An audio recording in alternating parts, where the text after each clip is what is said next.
कौन से सैंपल है भैया? प्रमोद भाई, मेरे भाइयों को सबको पता है, हमारे पास तो डेली दिन में कई बार नए माल के अपडेट होता रहता है। अभी दुकान बढ़ाने का टाइम हो गया था, लेकिन अभी अभी एक नया माल आया तो मैंने कहा अपने भाइयों को सबसे पहले दिखाना बनता है।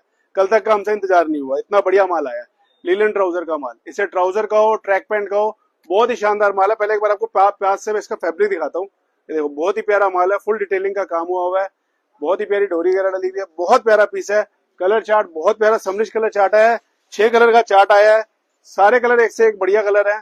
एक एक करके आपको सारे कलर दिखाता हूँ। पहले बहुत प्यारे प्यारे कलर है। इसके अंदर डेली हम आपको नई नई वैरायटी देंगे लीलन के अंदर, क्योंकि जैसे जैसे गर्मी का मौसम आता जा रहा है, लीलन की डिमांड फुल जोरों पे है। तो हमारे पास भी पूरी तैयारी है लीलन की पूरी वैरायटी देने की आपको, चाहे बिग साइज में हो, चाहे ट्रैक पैंट में हो, चाहे शॉर्ट्स में। कल हमने आपको रील बना के दिखाई थी, भरपूर प्यार मिला उसमें आपका। इसी तरह जरूरी रोज आपको नए नए इसमें ट्रैक पैंट ट्राउजर हम लीलन में पूरी वैरायटी देंगे। और आइटम में तो हमारी आई है, लीलन में भी हम आपको रोज डेली बहुत वैरायटी देंगे। Thank you.